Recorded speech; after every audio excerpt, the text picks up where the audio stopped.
ये एनिमेशन है एक ऐसे मटेरियल का जो कि अपना टेम्परेचर 30 डिग्री सेल्सियस तक चेंज कर सकते हैं। इस टाइप के मटेरियल को हम इलास्टो कैलोरिक मटेरियल बोलते हैं। डिपेंडिंग अपॉन कि हम इस मटेरियल पे कितनी एक्सटर्नल फोर्स लगा रहे हैं, ये मटेरियल अपना टेम्परेचर बढ़ा भी सकता है और कम भी कर सकता है। Think about the applications. अगर हम इस मटेरियल को पुरानी रेफ्रिजरेटर्स की टेक्नोलॉजी से रिप्लेस करें या फिर रेफ्रिजरेटर्स में इस मटेरियल का यूज़ करें, तो जो ओजोन लेयर डिप्लीशन था क्लोरोफ्लोरोकार्बन्स की वजह से, जिनको अभी तक हम एसीज और रेफ्रिजरेटर्स में यूज़ कर रहे थे, हम उस ओजोन लेयर डिप्लीशन को कम कर सकते हैं और ये एक बहुत सही चीज़ होगी। ऑल्सो इन सारे मटेरियल्स के बारे में अभी तक साइंटिस्ट ने बहुत सारी रिसर्च करी है, लेकिन फिर भी कुछ कमी है अभी भी, जिसकी वजह से हम इनको प्रैक्टिकल एप्लीकेशंस में नहीं यूज़ कर पा रहे हैं। तो इन सभी चीज़ों को आज हम इस वीडियो में जानेंगे। So stay tuned till the end of this video और hopefully you get to learn something new. Now इस मटेरियल को इलास्टो कैलोरिक इसीलिए बोला जाता है because elasto means elastic energy and caloric means heat energy. तो यहाँ पे हम इलास्टिक एनर्जी को, जो कि हम किसी भी मटेरियल पे फोर्स अप्लाई करके दे रहे हैं, तो उस इलास्टिक एनर्जी को हम कैलोरिक यानी कि हीट एनर्जी में कन्वर्ट कर रहे हैं, जिसकी वजह से हमें यहाँ पे टेम्परेचर चेंज देखने को मिल रहा है। तो अब एक सिंपल सा क्वेश्चन ये आता है कि इस मटेरियल के बारे में ह्यूमंस को पता कैसे चला, और सबसे पहले इसके बारे में किसने डिस्कवरी की या फिर कैसे हमें पता चला कि ऐसा भी कुछ पॉसिबल है। वेल, इसकी एक स्टोरी है जो कि 1759 की है, जब नेचुरलिस्ट जॉन गाउफ ने 2 साल की उम्र में ही एक रबड़ के पीस को स्ट्रेच किया था और उन्होंने उस रबड़ के पीस की सडन वार्मथ को फील किया था अपने लिप पे टच करके। अब ऐसा उन्होंने इसलिए किया था क्योंकि जॉन गॉफ बचपन में, और या फिर कहें वो बचपन से ही ब्लाइंड थे, वो देख नहीं सकते थे, जिसकी वजह से वो चीज़ों को छू कर पहचानते थे। जस्ट लाइक हेलन केलर, उन्होंने भी ऐसी एबिलिटी डेवलप कर ली थी।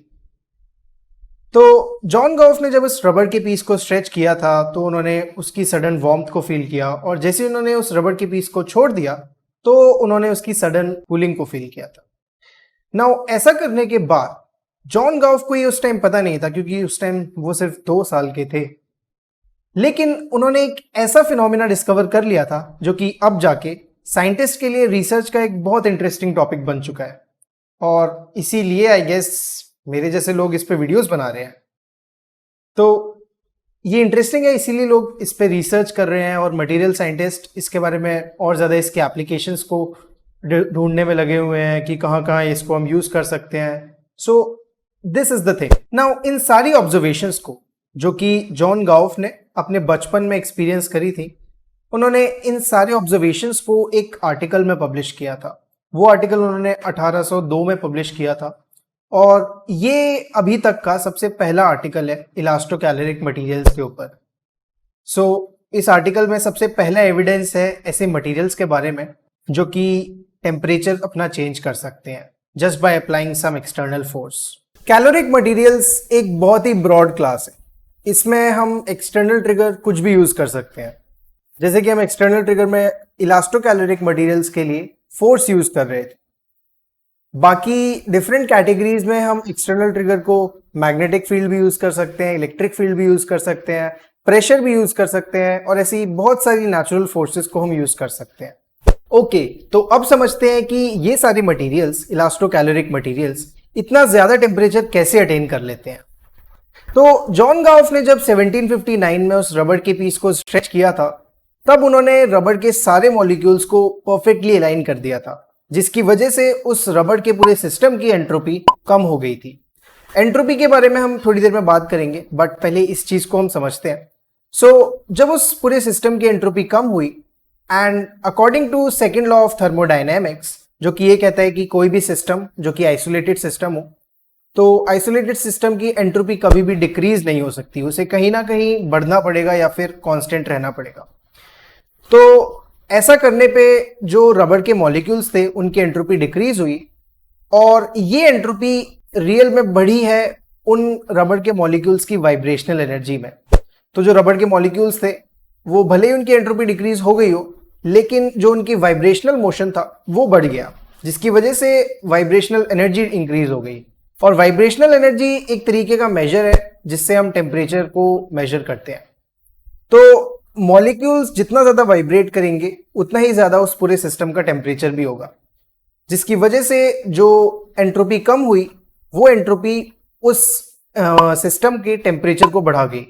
और इसीलिए जो जॉन गॉफ ने जब वो एक्सपेरिमेंट किया था तो उन्हें उस रबड़ के मॉलिक्यूल की सडन वार्मथ फील हुई थी। नाउ अब समझते हैं कि एंट्रोपी क्या है और इस सिस्टम में एंट्रोपी कैसे वर्क कर रही है।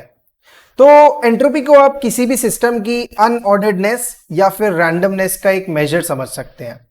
कोई भी सिस्टम जितना ज़्यादा गंदा होगा या फिर जितना ज़्यादा मैसी होगा वो सिस्टम उतना ही ज़्यादा एंट्रोपी रखता होगा। फॉर एग्जाम्पल, अगर आप एक ऐसे रूम में जाएं जो कि बहुत ही गंदा है दिखने में और उसमें सारी चीज़ें इधर उधर पड़ी हुई हैं, तो उस रूम की एंट्रोपी बहुत ज़्यादा होगी।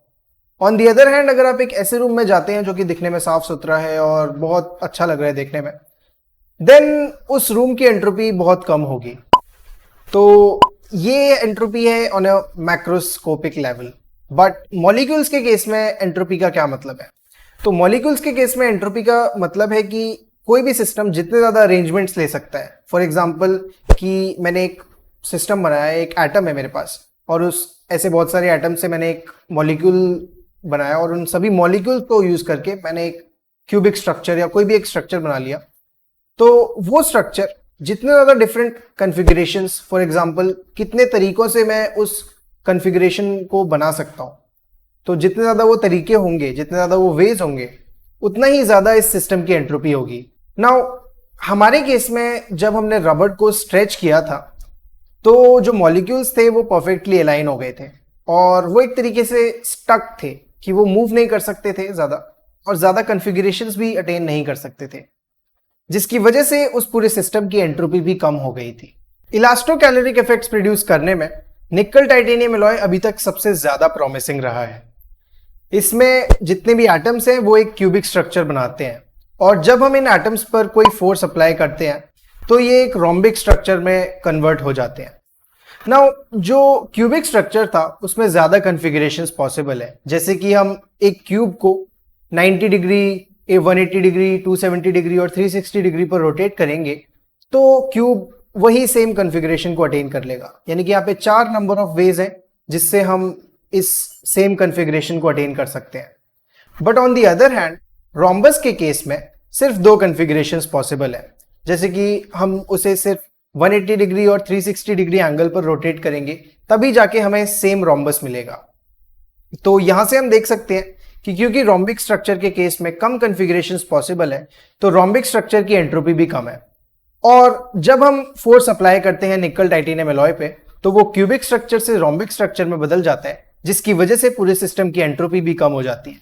और एंट्रोपी कम हो रही है तो टेम्परेचर को बढ़ना चाहिए वाइब्रेशनल एनर्जी में। वीडियो के स्टार्टिंग से ही मैं आपको एक चीज बोल रहा था कि इस टाइप के मटेरियल को हम रेफ्रिजरेटर की टेक्नोलॉजी में भी यूज कर सकते हैं।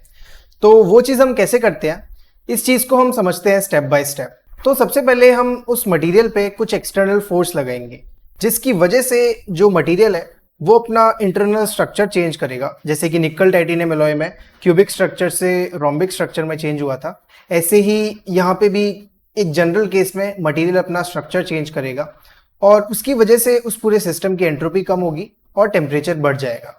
दूसरे स्टेप में हम इस मटेरियल में से जितनी भी एक्स्ट्रा हीट होगी उसको रिलीज कर देंगे। या तो हम कोई कूलेंट यहाँ से पास करवा देंगे या फिर हम कोई और तरीके से ये हीट रिलीज कर देंगे, जिसकी वजह से इस पूरे सिस्टम का टेम्परेचर कम हो जाएगा। थर्ड स्टेप में हम मटेरियल पे से एक्सटर्नल फोर्स को रिमूव कर देंगे, जिसकी वजह से जो उस मटेरियल की एंट्रोपी है वो इंक्रीज हो जाएगी और जितना भी उसका टेम्परेचर था वो कम हो जाएगा। नाउ अब आता है लास्ट स्टेप, और last step is the crucial step, क्योंकि इसी में रियल रेफ्रिजरेशन भी होगा। लास्ट स्टेप में जो हमारा मटेरियल है, क्योंकि उसका टेम्परेचर कम है, वो एक्सटर्नल एनवायरनमेंट से हीट को एब्जॉर्ब करेगा, और जब वो एक्सटर्नल एनवायरनमेंट से हीट को एब्जॉर्ब करेगा तो वो एक्सटर्नल एनवायरनमेंट में जितना भी हीट कंटेंट था उसको हटा देगा और एक्सटर्नल एनवायरनमेंट को कूल कर देगा। तो ऐसे यहाँ पे हम रेफ्रिजरेशन पॉसिबल कर पा रहे हैं या फिर अटेन कर पा रहे हैं। तो इस तरीके से हम इस मटेरियल को रेफ्रिजरेशन में यूज कर सकते हैं। इसको हम एयर कंडीशनर्स या रेफ्रिजरेटर्स दोनों में ही यूज़ कर सकते हैं। और इस प्रोसेस को जब हम कॉन्टिन्यूसली रिपीट करते रहेंगे तो हमें एक पॉइंट पे ऐसा लगेगा कि ये मटेरियल कॉन्टिन्यूसली हमारे एनवायरनमेंट से हीट रिलीज करता जा रहा है, निकालता जा रहा है, और हमारा जो एनवायरनमेंट होगा वो ठंडा हो जाएगा। बट इस मटेरियल को कॉन्टिन्यूसली स्ट्रेच और अनस्ट्रेच करना एक प्रॉब्लम क्रिएट कर सकता है। नाउ कोई भी मेटल अगर उसे हम रिपीटेडली स्ट्रेच और अनस्ट्रेच करते रहें तो वो मटेरियल अपनी इलास्टिसिटी को लूज करता जाएगा, और इस चीज से जो मेटल है वो अपनी इलास्टिसिटी को खो भी सकता है, और इसको टेक्निकली हम बोलते हैं मेटल फटीग। इसमें मतलब मेटल अपनी इलास्टिक पावर पूरी कंप्लीटली खो चुका होता है, तो अब हम उसको ज़्यादा स्ट्रेच और अनस्ट्रेच नहीं कर सकते, जिसकी वजह से कोई यहाँ पे हम कूलिंग इफेक्ट को ऑब्जर्व नहीं कर सकते या फिर हीटिंग इफेक्ट को भी। बट फॉर्चुनेटली साइंटिस्ट ने इस चीज के लिए भी एक सोल्यूशन ढूंढ लिया है, और वो है barocaloric materials. Barocaloric materials just like elastocaloric materials, but यहाँ पे अब हम एक्सटर्नल ट्रिगर को प्रेशर यूज करते हैं, तो प्रेशर के थ्रू हम यहाँ पे हीट प्रोड्यूस कर रहे हैं या फिर कूलिंग इफेक्ट प्रोड्यूस कर रहे हैं। तो इन बेरोकैलोरिक मटेरियल्स का एक परफेक्ट एग्जांपल है नियोपेंटाइल ग्लाइकोल। नियोपेंटाइल ग्लाइकोल एक सॉफ्ट और डिफॉर्मेबल प्लास्टिक है जो कि अपनी इलास्टिसिटी को इतनी आसानी से लूज नहीं करता, क्योंकि वो डिफॉर्मेबल है, तो डेफिनेटली हम उसे एक परफेक्ट इलास्टिक मटेरियल की तरह यूज कर सकते हैं। ये वैसे तो एक क्रिस्टल होता है, but on the molecular level इसको हम इलास्टिक मटेरियल की तरह भी यूज कर सकते हैं। सो इन मटेरियल्स का यूज करके, जस्ट लाइक बेरोकैलोरिक मटेरियल्स और इलास्टोकैलोरिक मटेरियल्स, हम अपनी रेफ्रिजरेटर्स की पुरानी टेक्नोलॉजी को चेंज कर सकते हैं और एनवायरनमेंट को, यानी कि बेसिकली ओजोन लेयर को डिप्लीट होने से बचा सकते हैं। इवन दो इन सभी मटेरियल्स का यूज करके साइंटिस्ट ने 25 to 30 degree Celsius temperature changes को अटेन कर लिया है, लेकिन फिर भी प्रैक्टिकली इन सब चीज़ों को अप्लाई करने में बहुत सारे चैलेंजेस हैं। जैसे कि बेरोकैलोरिक मटेरियल्स का यूज करने में हमें बहुत हाई प्रेशर्स चाहिए, क्लोज टू थाउजेंड्स ऑफ एटमॉस्फेयर्स, और ये सभी तभी अटेन किए जा सकते हैं जब हमारे पास एक क्लोज्ड एनवायरनमेंट हो, यानी कि हमें उस पूरे सिस्टम को सील करना पड़ेगा।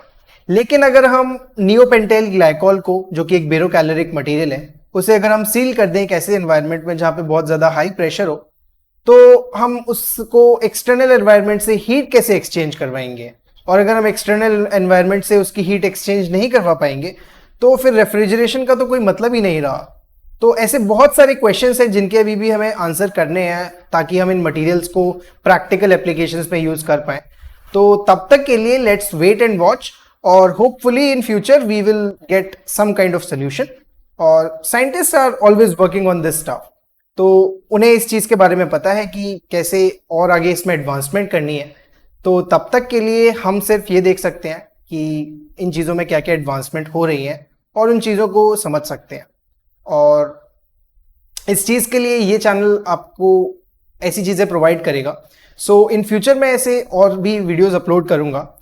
अब थोड़ा टाइम मुझे इसलिए लगा इस वीडियो को बनाने में, वो इसलिए था क्योंकि एक तो मेरे एग्जाम्स चल रहे थे, और दूसरा आई वॉज थोड़ा मैं लेजी भी हो गया था, तो इसलिए वीडियोस बन नहीं पाए थे।